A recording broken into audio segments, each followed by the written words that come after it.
2025 চনটো বহুত ভাল হ'ব বুলি সকলো মুখৰ পৰাই হয়তো শুনি আছে আৰু ময়ো একেদিন এটোৱে কৈ আছো যে 2025 বৰ্ষ ভালেই হ'ব ব্যৱসায়ৰ ক্ষেত্ৰত বা মানিৰ ক্ষেত্ৰত বা জবৰ ক্ষেত্ৰত এইবিলাকৰ ক্ষেত্ৰত বহুত বেছি ভাল হ'ব কিন্তু এটা সেক্টৰত বহুত বেছি প্ৰবলেম আহিবলৈ গৈ আছে আৰু মোৰ যদি ভুল হোৱা নাই বহু মানুহ কিন্তু এবাৰ কান্দিবলৈ গৈ আছে বা হাৰ্ট ব্ৰেক বা যিকোনো আচলতে আপোনালোকে কল্পনা নকৰা ঘটনা হয়তো এই 2025 বৰ্ষতে ঘটিবলৈ গৈ আছে হয় আপোনালোকে ঠিকই শুনি আছে আৰু মই প্ৰথমতে কম যে আপোনালোকক মই ভয় খুৱাবলৈ এই ভিডিওটো বনোৱা নাই জাস্ট সতৰ্ক হ'বলৈ বনাইছো আৰু সতৰ্ক হৈ থাকিলে আমাৰ লাইফত একো নহয় বা আপোনাৰ কোনো ক্ষতি নহয় গতিকে সতৰ্ক হৈ থকাটো ভাল আৰু কিহৰ কথা মই কৈছো আপোনালোকে হয়তো বহুতে গম পালেই কি হ'ব পাৰে আৰু কেনেকৈ আপোনালোকে সতৰ্ক হৈ থাকিব তাৰ বিষয়ে যদি সবিশেষ আপোনালোকে জানিব বিচাৰিছে আৰু কি হ'বলৈ আচলতে গৈ আছে 2025 বৰ্ষত সেই বিষয়ে যদি আপোনালোকে বিতংভাৱে জানিব বিচাৰিছে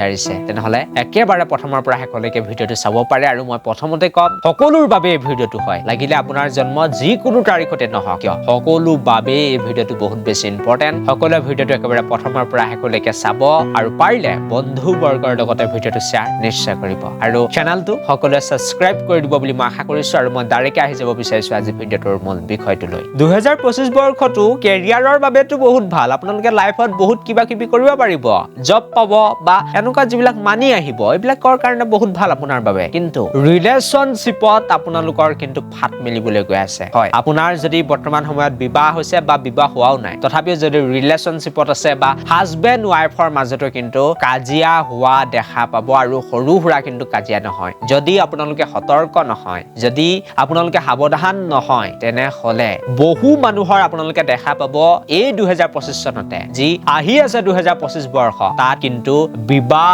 বিচ্ছেদ হোৱা আপোনালোকে শুনিব নহলেও গাৰ্লফ্ৰেণ্ড বয়ফ্ৰেণ্ডৰ মাজত এৰা এৰি হ'ব পাৰে হয় আপোনালোকে ঠিকই শুনি আছে আৰু 2025 বৰ্ষ হ'বলৈ গৈ আছে সেই 25 চনত বিবাহো কিন্তু হ'ব যিবিলাকৰ বিয়া হোৱা নাছিল তেওঁলোকৰ বিবাহো হ'ব কিন্তু যিবিলাকৰ সম্পৰ্ক বৰ্তমান সময়ত একেবাৰে ঠিক আছে গাৰ্লফ্ৰেণ্ড বয়ফ্ৰেণ্ডৰ মাজত হওক তেওঁলোকে যদি একেবাৰে ৰিলেশনশ্বিপ বৰ্তমান সময়ত সুন্দৰ চলি আছে কিন্তু এই সৰু সৰু কথাতে 2025 বৰ্ষত বহুত ডাঙৰ কাজিয়া হ'ব পাৰে বা হয়তো একেবাৰে এৰা এৰিও হ'ব পাৰে আৰু যদি কেনেবাকৈ 2025 বৰ্ষত আপোনালোকৰ সম্পৰ্কৰ মাজত ফাট মেলিছে লাগিলে হাজবেণ্ড ওয়াইফ হওক বা গাৰ্লফ্ৰেণ্ড বয়ফ্ৰেণ্ড হওক যদি কেনেবাকৈ সম্পৰ্কৰ মাজত ফাট মেলিছে তেনেহলে আপোনালোকে ধৰি ল'ব পাৰে যে গোটেই জীৱনৰ কাৰণে সেই ব্যক্তিজনৰ পৰা আপুনি আঁতৰি যাবলৈ গৈ আছে গতিকে প্ৰথম কথা আপোনালোকে সাৱধান হৈ থাকিব এনে ঘৰত যদি সৰু সুৰা কাজিয়া হৈছে তেনেহলে যিমান পাৰে আচলতে নিজে ঠাণ্ডা হৈ দিবলৈ চেষ্টা কৰিব কোনোবা এজন ব্যক্তি বোলে আপোনাৰ হাজবেণ্ডৰ খং উঠিছে তেনেহলে আপুনি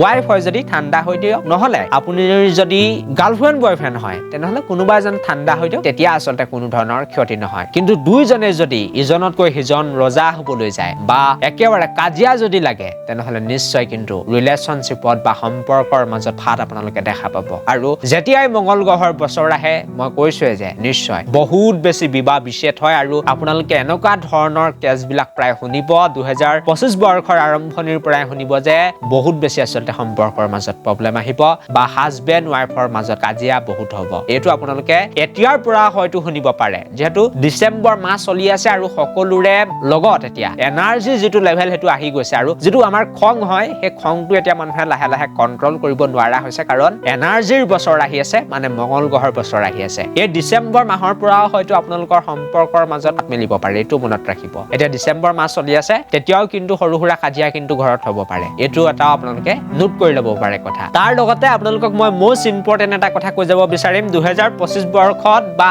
এই ডিসেম্বৰ মাহতো আপোনাৰ বাবে বিশেষ এজন ব্যক্তি আহিব পাৰে যিসকলৰ বিবাহ হোৱা নাই যিসকল এতিয়া ৰিলেশনশ্বিপক থাকক বা নাথাকক যিসকল সিঙ্গল আছে তেওঁলোকৰ লাইফত হয়তো নতুন কোনোবা আহিব পাৰে আৰু যদি কোনোবা নতুন আহিছে বোলে কোনোবা ল'ৰাই আপোনাক প্ৰপ'জ কৰিছে বা যিকোনো ধৰণে যদি আপোনাৰ লাইফত আহিছে তেওঁ অকমান যদি আপোনাক গুৰুত্ব দিছে তেনেহলে ধৰি ল'ব পাৰে যে সেইজনো হয়তো আপোনাৰ ভৱিষ্যতে হাজবেণ্ড হ'ব পাৰে বা সেই গৰাকী ব্যক্তি আপোনাৰ ওয়াইফ হ'ব পাৰে মানে আপুনি এই বছৰটোতে 2025 বৰ্ষ আহি আছে বা এই ডিসেম্বৰ মাহতো কাৰোবাক হয়তো লগ পাব পাৰে যি নেকি আপোনাৰ গোটেই জীৱন হয়তো থাকি যাব পাৰে গতিকে এইটো এটা বহুত বেছি ডাঙৰ কথা কৈ দিলো আৰু 2025 বৰ্ষই বহুত বেছি সম্পৰ্ক জোৰা লগাব পাৰে মানে বহুত বেছি বিবাহ কৰাব আৰু বহুত বেছি কিন্তু বিবাহ ভাঙিব গতিকে সাৱধানতা অৱলম্বন কৰিব যিমান পাৰে আপোনালোকে হনুমানৰ নাম ল'ব তেতিয়া সকলো ঠিক হ'ব বাকি যি কি নহওক এই ভিডিঅ'টো ইমানটোৱে আছিল। থেংক ইউ ফৰ ৱাচিং দিছ ভিডিঅ'।